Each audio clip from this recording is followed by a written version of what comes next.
Hello दोस्तों, आप सभी को मेरा नमस्कार। लक्षदीप पाठशाला के यूट्यूब चैनल में आप सभी का स्वागत है। हाँ जी, तो आप लोग को जिस चीज़ का इंतजार था कि फाइनली रूप से एसएससी जीडी ने अपना वैकेंसी आउट कर दिया है और एसएससी जीडी के रिगार्ड में आपको इन्फॉर्मेशन दिया जा रहा है। ये वीडियो स्पेशल उसी के लिए है। तो चलिए हम लोग स्टार्ट करते हैं। देखिएगा यहाँ पे ऑलरेडी एसएससी जीडी भर्ती दिया है। कब दिया है? तो 5 सितंबर 2024 को एसएससी जीडी अपने वेबसाइट पे वैकेंसी को लॉन्च कर दिया है। तो 5 सितंबर 2024 को लॉन्च किया है, यानी 5 सितंबर 2024 से फार्म भराया जाएगा। अब आइए हम लोग मेन मुद्दा पे बात करते हैं। देखिएगा यहाँ पे मेन चीज़ समझिएगा बाबू, आप लोग ध्यान से। 5 सितंबर 2024 से लेकर 14 अक्टूबर 2024 तक इसका फॉर्म भराया जाएगा। आप किसी भी ऑनलाइन सेंटर पे जाकर आप अपना फॉर्म 5 सितंबर 2024 से लेकर 14 अक्टूबर 2024 के बीच में अपना फॉर्म भरवा सकते हैं। लेकिन हम आपको बता दें कि फॉर्म का लास्ट डेट का इंतज़ार करने की ज़रूरत नहीं है और ना ही अभी फॉर्म भरने की ज़रूरत है। थोड़ा सा 2-4 दिन बीतने दीजिए, उसके बाद अपना फॉर्म भरिएगा। और 14 अक्टूबर से पहले ही फॉर्म भरवा लीजिएगा, बिकॉज 14 अक्टूबर का वेट कीजिएगा तो 12-13 अक्टूबर के बीच आपका वेबसाइट का जो साइट होता है वो धीरे धीरे काम करना चालू करता है, और जिसके कारण आपका फॉर्म नहीं भी भरा सकता है या रजिस्ट्रेशन फंसने का डर होता है। और हम आपको एक महत्वपूर्ण बात आपको बताना चाहते हैं जो आपको जनरल कॉम्पिटिशन की दुनिया में कोई नहीं बताएगा। बाबू, आपसे हाथ जोड़कर काइंडली रिक्वेस्ट है, सैटरडे और ट्यूजडे को फार्म कभी मत भरिएगा। गवर्नमेंट जॉब की तैयारी करने वाले जितने भी स्टूडेंट हैं, अगर आप गवर्नमेंट जॉब लेना चाहते हैं तो आप सैटरडे और ट्यूजडे को फार्म नहीं भरेंगे। मंगलवार को और शनिवार को गवर्नमेंट जॉब का फार्म कभी नहीं भरा जाता है, वरना आपका सिलेक्शन होना बहुत मुश्किल हो जाएगा। ये वास्तुशास्त्र के हिसाब के अकॉर्डिंग बता रहे हैं, बाकी आपकी मर्जी। तो फिर से रिकॉल कर दे रहे हैं, सैटरडे और ट्यूजडे, मंगलवार और आपका शनिवार, यानी ट्यूजडे और सैटरडे को छोड़कर बाकी कभी भी फार्म भरिए, कोई दिक्कत नहीं है। लेकिन ये 2 दिन से बचिए फार्म भरने से। तो 5 सितंबर 2024 से लेकर 14 अक्टूबर 2024 के बीच फार्म भराया जाएगा। बाकी इधर दिया है कि एप्लीकेशन कब लास्ट कर रहा है, क्या हो रहा है क्या नहीं, तो इसके बारे में ज़्यादा सोचने की जरूरत नहीं है। तो पहले आप फार्म भर लीजिए। उसके बाद आइए एग्जाम की बात करें, इसका एग्जाम क्राइटेरिया। तो इसका देखिए एग्जाम इसका दिया है कि जनवरी फरवरी 2025। लेकिन आपको एक और चीज़ ध्यान देखना पड़ेगा, यहाँ पे लिखा है टेंटेटिव। तो इसका मतलब ये हुआ बाबू, इसका मतलब ये हुआ कि आपका एग्जाम का डेट जो है थोड़ा सा बढ़ भी सकता है, थोड़ा सा बढ़ भी सकता है। पीछे आने की तो पॉसिबिलिटी कभी नहीं है। मतलब कि जनवरी फरवरी यहाँ पे लिखा है तो हो सकता है 15 जनवरी से 15 फरवरी ये दिया है, लेकिन ये भी हो सकता है कि आपका 15 फरवरी से 15 मार्च भी हो सकता है। एटलीस्ट सितंबर से लेकर अगर फरवरी देखा जाए तो सितंबर पूरा है, सितंबर अक्टूबर नवंबर दिसंबर जनवरी फरवरी। लेकिन अगर फरवरी को नहीं भी हम लोग काउंट किए तभी सितंबर अक्टूबर नवंबर दिसंबर जनवरी 5 मंथ आपके पास इनफ है, अगर आप तैयारी बढ़िया स्टडी से करते हैं तो। इस पर हम एक अलग वीडियो बनाएंगे कि स्टडी कैसा आपका होना चाहिए। और ज़्यादा खुश होने की जरूरत नहीं कि वैकेंसी आएगा नौकरी होगा, ऐसा कुछ होना है नहीं। पहले समझिए चीज़ों को, उसके बाद हम इन आउट बताते हैं। चलिए आगे हम लोग थोड़ा सा बढ़ते हैं। तो ये चीज़ क्लियर हो गया। अब उसके बाद हम आगे आपको मेन चीज़ और बताते हैं, जो देखते चलिए और समझते चलिए। चलिए इसका प्रोसेस कुछ इस तरह से होता है। जैसे इसके प्रोसेस के बारे में हम बात करें तो सबसे पहले इसका रिटेन एग्ज़ाम होता है।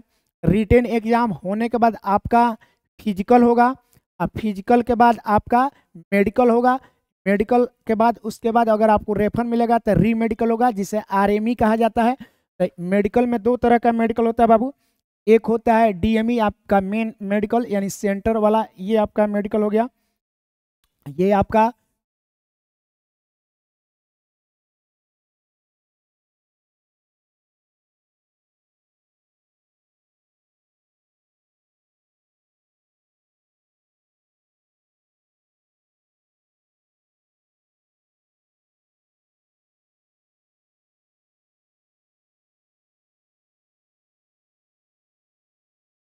तो आपका सबसे पहले आपका मेन मेडिकल होता है जिसको डीएमई के नाम से जाना जाता है।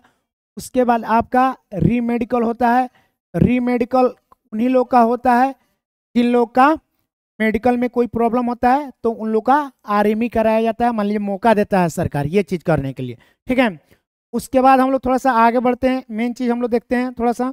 आइए अब आगे बढ़ाते हैं आपको। यहाँ पे देखिएगा बाबू, इन आउट सब कुछ आपको बताया जाएगा, यहाँ पे ध्यान दीजिएगा। चलिए यहाँ पे देखिएगा, टोटल अगर हम पे स्केल की बात करें तो इसका पे लेवल जो होता है 18,000 से 56,900, यानी सैलरी के रूप में आपको कम से कम आपको जो मिलेगा वो सैलरी मिलेगा आपको 21,700 से लेकर आपको सैलरी मिलेगा 69,100, यानी ये आपका सैलरी है। लेकिन इतना ही नहीं मिलता है, हम आपको बता दें कि अगर आप ट्रेनिंग पीरियड में रहते हैं तो ट्रेनिंग पीरियड में एटलीस्ट आपको अकाउंट में कट छट कर बुझे कि 38,000, 35,000, 36,000 रुपया सैलरी आ ही जाता है, ना का सवाल नहीं है। उसके बाद आपका जो पोस्टिंग होगा तो बहुत सारे लोग को 62,000 तक भी चला जाता है। अगर एरिया ठीक मिल गया तो उन लोग का, जैसे जम्मू कश्मीर वगैरह इस टाइप का मिल जाता है तो 62,000 तक सैलरी भी उठा सकते हैं। बाकी इन आउट मिलता रहता है, ये इसमें टेंशन लेने की जरूरत नहीं, पहले तो जॉब होता हो जाए। आइए सीट के बारे में हम थोड़ा सा बात करते हैं, सीट कहाँ पे कितनी है, तो थोड़ा सा चीज़ों को समझिएगा बढ़िया से। देखिए बाबू, सीट की अगर बात किया जाए टोटल, तो मेल के लिए टोटल जो सीट है, मेल के लिए टोटल सीट है 35,612। मेल के लिए कितना सीट है? 35,612 ऑल ओवर इंडिया। जबकि फीमेल के लिए आपका सीट है 3,869। 3,869 आपका फीमेल सीट है। बाबू मेल सीट कितना है? मेल सीट है 35,612 और फीमेल सीट है 3,869। ओवरऑल अगर जोड़ दिया जाए कि ओवरऑल इंडिया टोटल वैकेंसी कितना है, तो 39,481, 39,481 सीट पे भारत सरकार ने आपको SSCGD के तहत गवर्नमेंट जॉब के लिए आपको इनवाइट किया है, SSCGD पोस्ट के माध्यम से। लेकिन हम आपको बता देना चाहते हैं कि सीट बढ़ेगा, एकदम पक्का सीट बढ़ेगा, और ये सीट बढ़कर 50,000 अप्रोक्स जाएगा, इसमें कहीं शक नहीं है। सीट बढ़ेगा बाबू, ये 39,481 ही नहीं रहेगा, ये बढ़ेगा, सीट पक्का बढ़ेगा, 50,000 के अप्रोक्स जाएगा। अब हम लोग थोड़ा सा आगे चलते हैं, इसमें आप देखिए सकते हैं BSF, CISF, CRPF, SSB, ITBP, Assam rifle, SSF, NCB सबका इसमें दिया है। किस कैटेगरी में, SC में, ST में, OBC में, EWS में, UR में कहाँ कहाँ कितना सीट है। फीमेल का भी दिया है, SC का, ST का, OBC का, EWS का, UR का, ये आप इन आउट देख सकते हैं। ये सारा चीज़ आप देखना चाहें तो। उसके बाद हम आगे आपको लेकर चलते हैं, थोड़ा सा मेन चीज़ आपको बताते हैं। चलिए अब थोड़ा सा हम एज पे बात करना चाहते हैं कि एज वगैरह के क्या क्राइटेरिया वगैरह रखा है। एज का क्राइटेरिया देखिएगा, एज का यहाँ पे क्राइटेरिया बाबू, आपका एज, आप मैट्रिक सर्टिफिकेट के अनुसार अगर आपका एज 1 जनवरी 2025 तक, 1 जनवरी 2025 तक अगर आप 18 वर्ष के हो जा रहे हैं तो आप इस फॉर्म को भर सकते हैं। बट उससे पहले 1/1/2025 से पहले आप मैट्रिक पास होना चाहिए। और जाहिर सी बात है कि जो लोग 2024 में मैट्रिक पास किए हैं, अगर उनका एज 1/1/2025 तक अगर 18 वर्ष पुग जा रहा है तो वो फार्म भर सकते हैं। यानी एज का क्राइटेरिया कुछ ज़्यादा ही रख दिया है, तो इसमें दिक्कत ये होगा कि थोड़ा सा जो सीनियर लोग हैं उन लोग को थोड़ा सा मौका नहीं मिल पाएगा, न्यू कमर को ज़्यादा मौका मिला है इसमें। तो 1/1/2025 तक आपका एज 18 वर्ष होना चाहिए। अगर आप जनरल कास्ट से आते हैं तो 1/1/2025 तक आपका एज 23 तक रहना चाहिए। अगर 23 से ज़्यादा हो गया तो आप एज में छट जाइएगा, यानी आप नहीं भर सकते हैं, आपका ओवर एज हो जाएगा। यहाँ पे देखिए, यहाँ पे 18 से 23 ही ले रहा है, 18 से 23 ही ले रहा है, 18 से 23 ही ले रहा है, यानी कम से कम आपका एज होना चाहिए 18 वर्ष। कहाँ तक? 1/1/2025 तक। अब मैक्सिमम एज भी 23 वर्ष तक होना चाहिए 1/1/2025 तक। उससे ज़्यादा गए तो छट गए, उससे कम हो गए तभी छट गए। यस कि नो?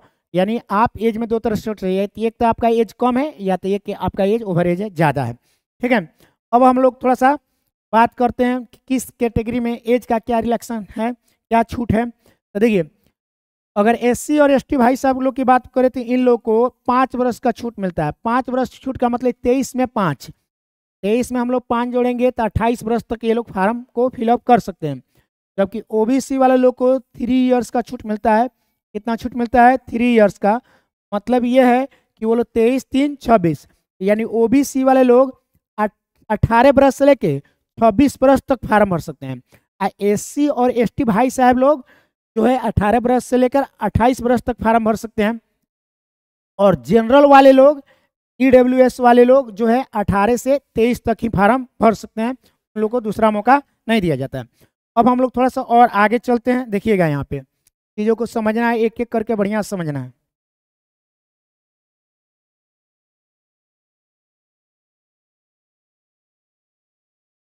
देखते जाइए बढ़िया से, सब चीज़ मेन मेन पॉइंट हम आपको बता दे रहे हैं। आपको बिल्कुल टेंशन लेने की जरूरत नहीं है, ताकि आप बढ़िया से चीज़ों को समझ सकें।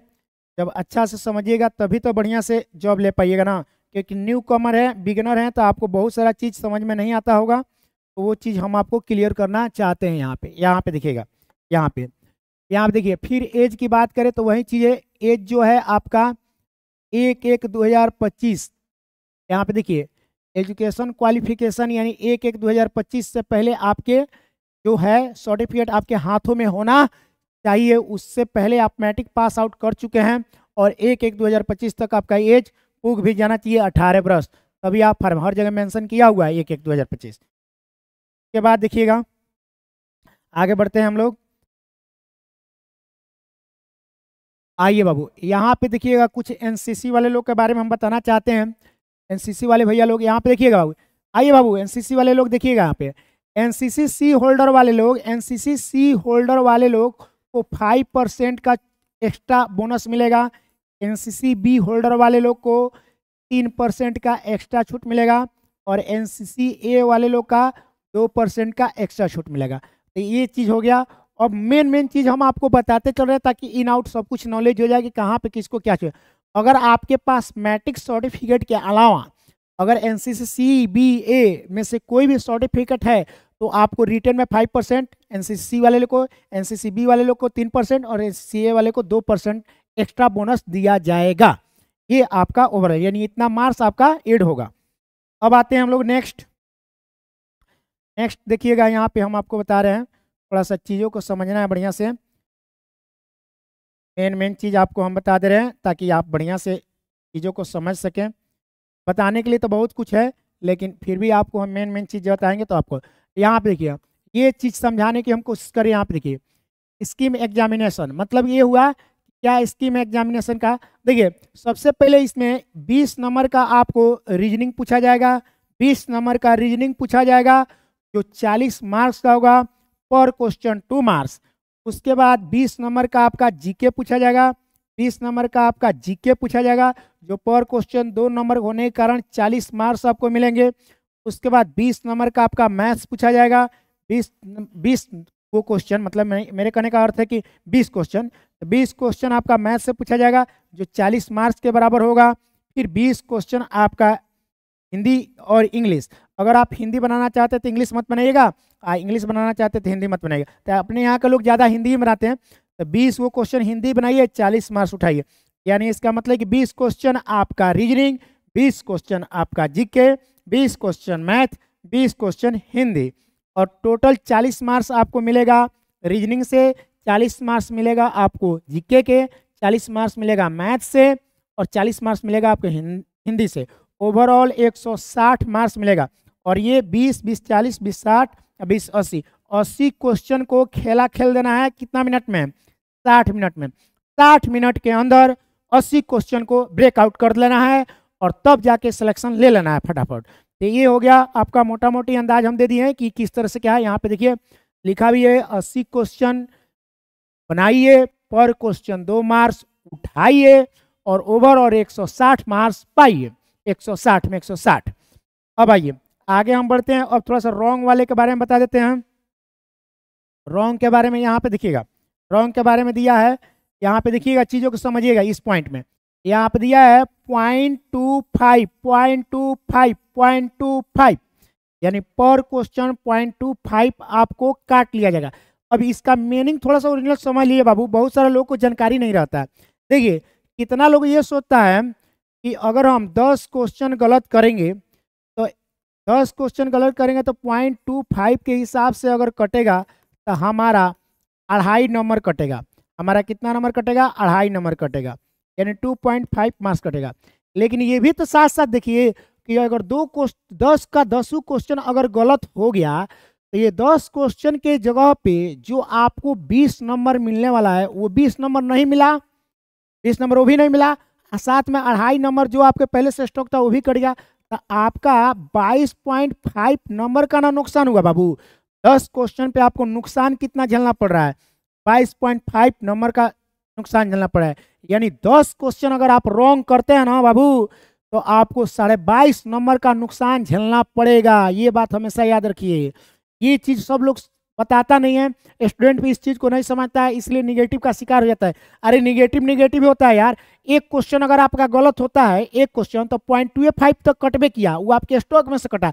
और जो आपको 2 रुपया मिलना चाहिए, यानी 2 नंबर मिलना चाहिए, वो भी नहीं मिला, तो 2.25 रुपया का लॉस ना हो गया एक क्वेश्चन पे। एक क्वेश्चन पे 2.25 का लॉस हो जा रहा है। ऐसे सोचिए, तो इस तरह से सोचिएगा तो आप निगेटिव से बचिएगा।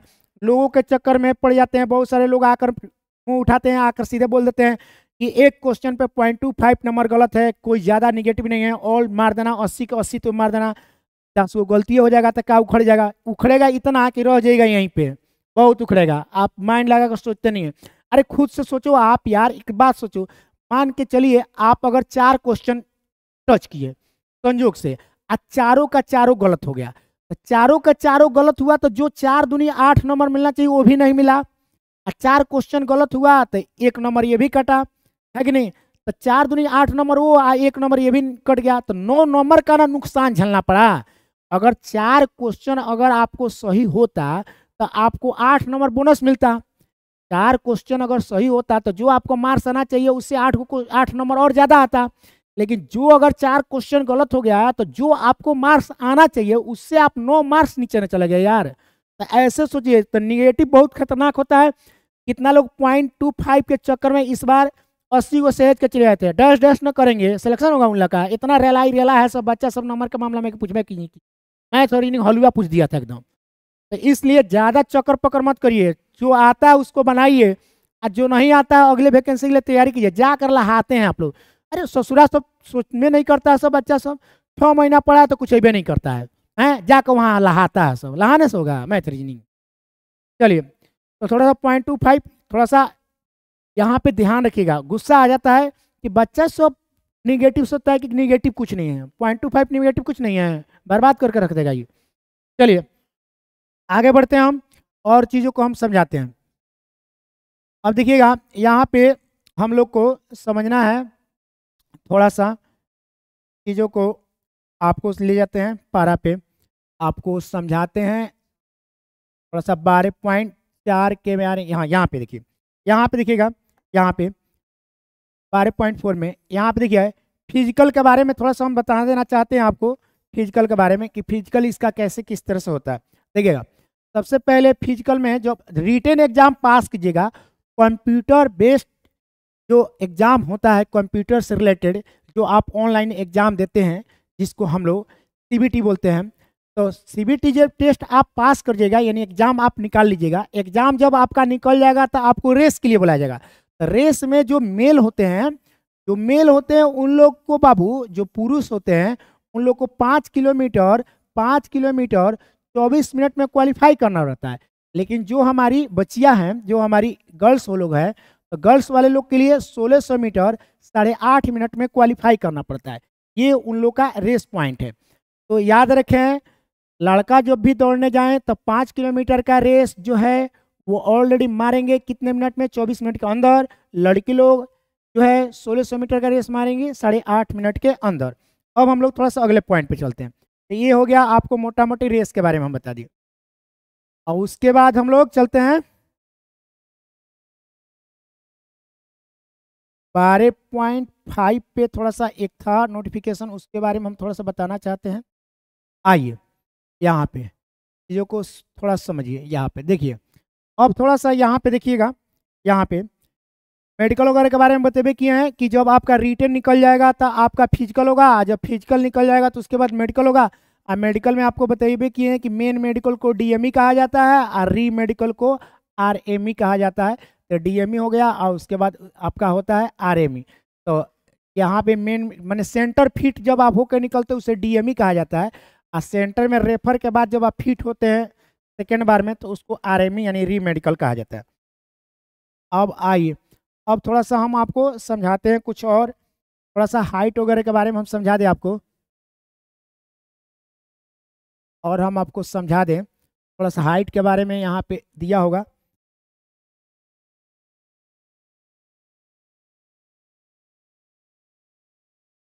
बने रहिए कंप्यूटर, बने रहिए आप लोग स्क्रीन पे, हम आपको सब कुछ इन आउट करके दिखाते हैं कि आपका कहाँ पे क्या चीज़ है, क्या दिया है, सब कुछ। तो थोड़ा सा चीज़ों को समझना भी है, क्योंकि नहीं समझिएगा तो नहीं जान पाइएगा। थोड़ा सा हम आपको हाइट वगैरह के बारे में बता देते हैं। हाँ देखिए, यहाँ पे हाइट के बारे में थोड़ा सा हम बता दें। यहाँ पे देखिएगा बाबू, यहाँ पे आइए, यहाँ पे हाइट के बारे में जान लीजिए। अगर आप मेल हैं तो आपका हाइट 170 होना चाहिए। अगर आप फीमेल हैं तो आपका हाइट 157 होना चाहिए। उसमें भी आपको हम बता दें कि जो लोग आप एसटी से आते हैं, जो लोग एसटी से बिलोंग करते हैं, एसटी भाई वाले लोग को, एसटी भाई वाले लोग को, मेल वाले लोग को, एसटी मेल भाई लोग को 162.5 हाइट, और एसटी फीमेल वाली बच्चियां जो होती हैं उन लोग को 150 हाइट लेता है। यानी हाइट में छूट ओनली फॉर एसटी भाई साहब लोग को दिया जाता है। जनरल को हाइट में कोई छूट नहीं, ओबीसी को हाइट में कोई छूट नहीं, ईडब्ल्यूएस का हाइट में कोई छूट नहीं, एससी का हाइट में कोई छूट नहीं। हाइट में ओनली छूट दिया जाता है एसटी कास्ट वाले लोग को। बाकी जनरल, ईडब्ल्यूएस, ओबीसी, एससी का हाइट में छूट नहीं दिया जाएगा। चलिए, ये इन लोग का हाइट हो गया। अब आते हैं हम लोग थोड़ा सा चीज़ों को समझते हैं और आगे बढ़ते हैं। अब आपको और क्या बताना था आप लोग को, तो हाँ, आप लोग को एक और सीना की बात करें तो जितने भी मेल होते हैं उन लोग को सीना, नॉर्मल सीना 80 चाहिए, और फुलाने के बाद आपका सीना 5 cm जाना चाहिए, यानी 80 से 85। अगर आप नॉर्मली पहले ही नॉर्मली आप 85 करवा दिए तो आपको फुलाकर 90 तक लेके जाना पड़ेगा। इसलिए कोशिश कीजिए कि नॉर्मली अपना 80 लेकर जाइए, ताकि फुलाने में कोई दिक्कत नहीं हो। नहीं तो हाईएस्ट फुलाकर तान दीजिएगा पहले ही 90, और फुलबे नहीं करेगा, पंचर में छटा जाइएगा। तो ये सब दिमाग में रखना है, ये सब जल्दी से कोई बताएगा नहीं, तो आप चीज़ों को बढ़िया समझिएगा तभी ना जान पाइएगा। बिगिनर है तो बहुत कुछ जानना है, बहुत कुछ इसमें है। तो लगभग मोटा मोटी हम आपको सब कुछ का अंदाज दिए बताइए दिए, इसमें अब कुछ बताने वाला है नहीं, सबको तो आइडिया कुछ मिल गया। बाकी इसमें क्या बताएं, अब कुछ है तो नहीं, फिर भी हम एक बार समराइज कर देते हैं, आपको मोटा मोटी एक चीज़ बता दे रहे हैं। चलिए, तो इसमें कुछ है नहीं अब ज़्यादा, तो ज़्यादा कुछ है नहीं, तो हम आपको एक फिर से रिकॉल कर दे रहे हैं। देखिए, सबसे पहले आपको रिकॉल किया जा रहा है कि आपका 5 सितंबर 2024 से फार्म भराना स्टार्ट हो चुका है। ये आपका 14 अक्टूबर 2024 तक फार्म जाएगा, लास्ट डेट। तो इसके बीच में आप अपना फार्म डाल दीजिएगा। इसके अलावा हम आपको बता देना चाहते हैं कि फार्म मंगलवार को और शनिवार को बिल्कुल मत डालिएगा। ये कोई नहीं बताया होगा, अभी तक यूट्यूब के दुनिया में कोई नहीं बताया होगा टीचर कि मंगलवार को शनिवार को गवर्नमेंट जॉब का फार्म नहीं भरा जाता, ये कोई नहीं बताया होगा। लेकिन जान लीजिए, जाकर पूछिए किससे, किसी भी जितने भी आचार्य वगैरह लोग उनसे पूछिए कि गवर्नमेंट जॉब की अप्लाई के लिए सैटरडे और ट्यूसडे दिन शुभ होता है, तो कोई बोलेगा कि कोई शुभ नहीं होता है। गवर्नमेंट जॉब के लिए दिन शुभ नहीं होता है, फार्म भरने के लिए, फार्म भरने के लिए शुभ नहीं होता है। बाकी जो है अपना कोई भी काम शुभ कीजिए, अच्छी बात है, फार्म भरने के लिए शुभ नहीं। तो ये सब चीज़ मोटा मोटी बताइए दी हम। तो सबसे पहले आपको हम फिर से एक बार रिकॉल करते हैं, समझिए चीज़ों को। फार्म भर लीजिए, 5 सितंबर से लेकर 14 अक्टूबर के बीच में अपना फार्म भर लीजिए। फार्म भरने के बाद तैयारी में लगिए। तैयारी में आपको मैथ्स तैयारी करना है, रीजनिंग तैयारी करना है, हिंदी तैयारी करना है, जीके तैयारी करना है। एग्जाम दीजिए, एग्जाम में सिलेक्शन अगर हो गया तो फिजिकल दीजिए, फिजिकल में सिलेक्शन हो गया तो मेडिकल दीजिए, मेडिकल में सिलेक्शन हो गया तो मेरिट लिस्ट में नाम आएगा, मेरिट लिस्ट में नाम आने के बाद आपका नौकरी डाउन हो जाएगा। 2025 की वैकेंसी के तहत पे ये नोट किया गया है, तो इसका मतलब है कि 2025 के लास्ट तक ये आपका जॉब लग जाएगा। सीट जो भी है बहुत बढ़िया सीट है, सीट और बढ़ेगा। अब आइए मेन बात, क्या जितने भी लोग फार्म भरेंगे उन लोग का हो जाएगा? ठेंगा हो जाएगा, ठेंगा, सबका ये जगह नौकरी। इसमें नौकरी उसी का होगा जो तैयारी बेहतर किया होगा, जो स्ट्रेटजी बनाकर तैयारी किया होगा। कोई भी आकर मुंह उठाकर बोल देता है कि हमारे यहाँ से इतना सिलेक्शन हुआ, कभी पूछ कर तो देखिए कि टोटल कितना में। एक हो लोग है कि पढ़ाता है लोग 2 लाख स्टूडेंटों को, 2 लाख स्टूडेंट को पढ़ाएगा, 2 लाख स्टूडेंट को पढ़ाया, और रिजल्ट मान के चलिए कि अगर रिजल्ट अगर दे दिया 50,000 रिजल्ट दे दिया, तो खा रिजल्ट दिया। 2 लाख में 50,000 रिजल्ट, समझिए 2 लाख में 50,000 रिजल्ट लोग देता है।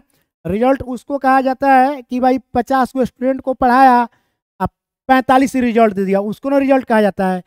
चैलेंज के साथ करें, जिस दिन हमको भारत सरकार जितना भी सीट देता है, जैसे मान लीजिए कि अप्रोक्स 40,000 सीट दिया है, 40,000 सीट है। जिस दिन हमको 1 लाख लोगों को नसीब हो गया पढ़ाने के लिए ना, हम चैलेंज के साथ कहते हैं हम अपने स्टूडेंटों से 40,000 सीट कवर करवा देंगे। भारत में किसी को मौका नहीं दिया जाएगा कोई सीट ले ले, इतना कैपेसिटी है और ये सब कोई जानता है। ओवरऑल जनसंख्या अगर मिल जाए जिस तरह से लोगों को मिलता है, जिस दिन हम लोग को नसीब हो गया ना, उतना जनसंख्या अपने ही बच्चा सबसे पूरा सीट कब्जा करा दिया जाएगा। अरे यार 2 लाख 3 लाख 4 लाख जनसंख्या होता है, 4 लाख लोगों को पढ़ाइए, उसमें से 60,000 70,000 सिलेक्शन दिलवाना कौन सी बड़ी बात है। तो मुझे कि ऊँट के मुंह में जीरा का समान है, कि कोई बहुत बड़ा चीज़ नहीं है। अगर आप 5 लाख लोगों को पढ़ा रहे हैं, 5 लाख लोगों में 4 लाख का रिजल्ट आप ही का आ रहा है, तो ये बहुत बड़ी बात है। भीड़ कोई नहीं दिखाता है कि हमारे यहाँ कितने को लोग हैं। हम देखे हैं, हम देखते भी हैं कि यूट्यूब पे चाहे उनके ऐप पे कम से कम पूरे भारत भर में कम से कम 8-8 लाख 10-10 लाख बच्चे उनके ऐप पे पढ़ते हैं। 10 लाख लोग पढ़ते हैं, 10 लाख में अगर रिजल्ट अगर आ गया 50 या 60,000 तो बोलते हैं कि हमने इतना रिजल्ट दिया। ये बताइए नंबर ऑफ स्टूडेंट कितना था, उसमें कितना रिजल्ट दिया, परसेंटेज निकल लिया जाएगा, मालूम चल जाएगा कि हाँ औकात क्या है। ये सारा चीज़ है, तो ये सब चीज़ कोई बताता नहीं है। खैर उस पर हमको बात भी नहीं करना है। आपका तैयारी बेहतर होगा तो आपका होगा, नहीं होगा तो नहीं होगा। बाबू लोकल जगह से यहाँ पे बच्चा सब 160 में 151 उठाता है। बहुत सारे बच्चों को मतलब कि इसी बेतिया के पश्चिमी चंपारण के धरती में बहुत सारा बच्चा लोग को 155 157 भी आया होगा, क्योंकि हमारे कोचिंग से हाईएस्ट रिकॉर्ड 151 रहा है। तो हम उसके बारे में नहीं बता सकते कि 151 से ज़्यादा किसके आएगा, लेकिन आया ना आया होगा, किसी ना किसी का तो आया ही होगा भाई। अब मान लीजिए कि जिस भी टीचर को ज़्यादा जनसंख्या में मौका मिले पढ़ाने के लिए तो वो ज़्यादा ही रिजल्ट देगा। अब हम लोग उतना तो फेमस है नहीं कि हमारे पास मान लीजिए 1 लाख बच्चा आ जाए। 1 लाख बच्चा आने का मतलब समझ रहे हैं, 1 लाख बच्चा आने का मतलब है कि जाहिर सी बात है कि 80,000 उसमें से रिजल्ट रहेगा। उसी 80,000 में से 40,000 तो यहीं पे मोमोर कर लेकर बैठ जाएगा कि हम ये के चाहिए, बाकी भारत के लोग क्या बैठेगा।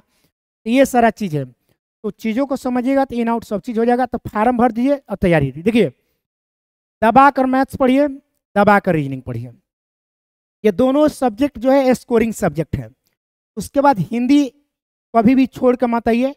20 का 20 क्वेश्चन है तो 20 का 20 क्वेश्चन हिंदी रंगिए।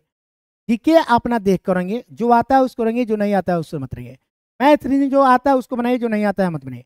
लेकिन अगर आप चाहते कि आपका स्कोरिंग 130 प्लस जाए तो आपको 20 मैथ और 20 रीजनिंग में कम से कम 19-19 करना पड़ेगा, तभी आपका स्कोरिंग आएगा। तो आज का इन्फॉर्मेशन यही था वैकेंसी से रिलेटेड, और बाकी इसके बारे में एक वीडियो हम अलग से बनाएंगे स्ट्रेटजी के बारे में कि कैसे क्या किया जा रहा है, स्ट्रेटजी कैसे बनाया जाता है ताकि सफलता ज़्यादा मिले। क्योंकि भाग तो बहुत सारे स्टूडेंट लेते हैं, एग्जाम तो बहुत देते हैं, लेकिन सबको सफलता मिलती नहीं है। हम लोग अपना न्यू बैच 10 सितंबर सुबह 9:30 बजे SSC GD का बैच स्टार्ट करने जा रहे हैं। ये SSC GD के इतिहास का 9वां बैच है। अभी तक SSC GD ने 9वां वैकेंसी 2011 से लेकर 2024 के बीच में ये 9वां नंबर वैकेंसी है। नंबरिंग वाइज की बात करें सीरियल में तो 9वां नंबर वैकेंसी है। तो आप वेलकम है, आप आइए, हम लोग पढ़ाते हैं जिस तरह से उसी तरह से पढ़ाएंगे, एकदम सिलेक्शन दिलवाते हैं, सिलेक्शन दिलवाएंगे। यस कि नो? तो चलिए इसी के साथ आज का ये जो इन्फॉर्मेशन था हमने दे दिया। अब इसी के साथ आपसे विदा लेते हैं। जय हिंद दोस्तों।